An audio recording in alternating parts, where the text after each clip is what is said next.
because this is very important for the peace talks to succeed, that it must be a process that is owned by the people themselves, and that's the way to bring lasting peace to the country. Samtang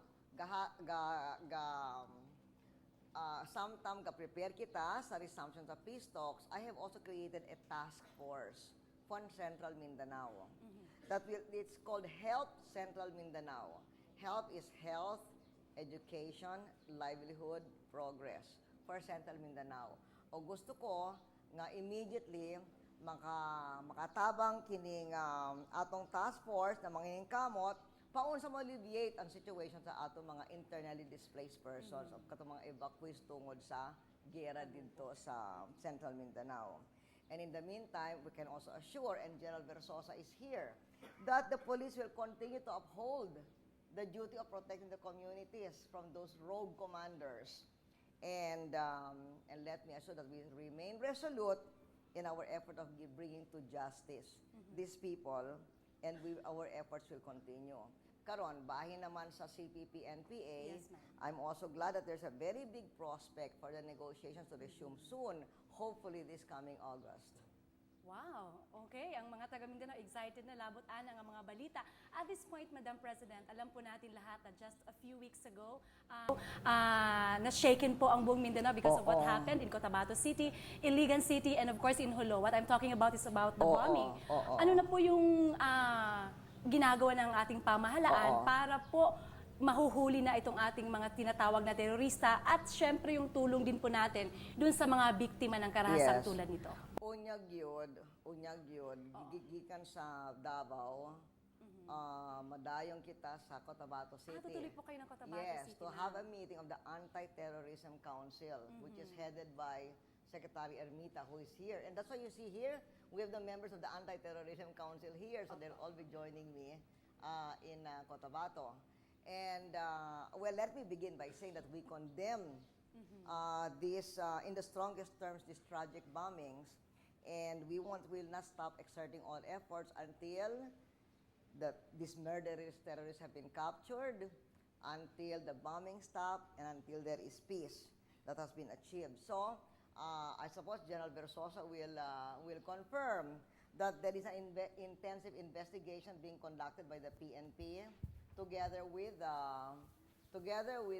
crisis management committees of the 3 different areas, and he will report to us what they're doing ug ang mga resulta dito gyud sa atong meeting unya sa Cotabato City.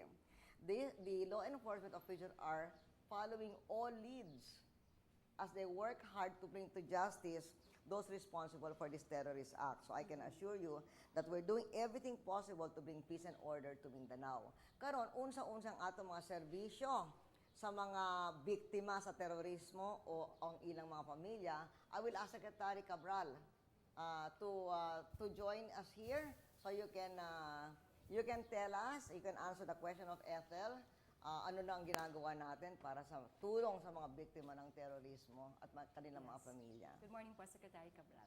Good morning. Ma'am, magmula po nung magkaroon ng bombahan dito sa mga lugar na ito, ang ating social workers ay nandun na at tumutulong hindi lamang sa victims ng bombing kung hindi sa mga pamilya nila. Sa pamamagitan ng material assistance, nagbibigay tayo ng tulong sa kanila para sa kanilang pagpapalibing kung sila ay nangamatay o sa pagpapagamot kung sila ay nasugatan. At bukod doon ay nagbibigay tayo ng psychosocial services or stress debriefing para sa mga miyembro ng pamilya na nangangailangan nito. At moving on ay tutulungan nila to find livelihood kung wala silang mga trabaho. At kung kailangan din nila ng shelter, ay tutulungan din natin sila para dito. That's good news actually para sa mga tao na ngayon ay medyo masama ang loob dahil nga po sa nangyari sa kanila. Ang gobyerno po hindi po tayo papabayaan pagdating sa tulong na kailangan niyo po. Ipagpatuloy ko yung aking katanungan, ma'am. This is not about the peace process, pero jump tayo dun sa mga proyekto ng pamahalaan na ninanais nating matapos bago po ang 2010. Ano-ano po yun at saang areas ito sa bansa, particularly in Mindanao? Like, ang alam ko, merong mga ongoing projects na meron tayo. Doon sa aking lugar, going to Surigao del Sur, taga doon po ako. May mga ongoing projects. Saan particularly mong in- lungsod sa Surigao Sa Sur? Tandag ko, Sa ma'am. Tindag Taga Tandag mismo. Jud ko. I think Yusek Amo here is my kababayan. I The see, DPWH. I see. So there's this Okay. ongoing road construction na po doon. Yes, oo. Opo. Oo.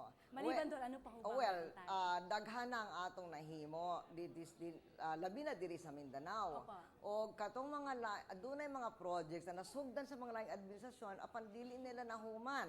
For instance, the longest road.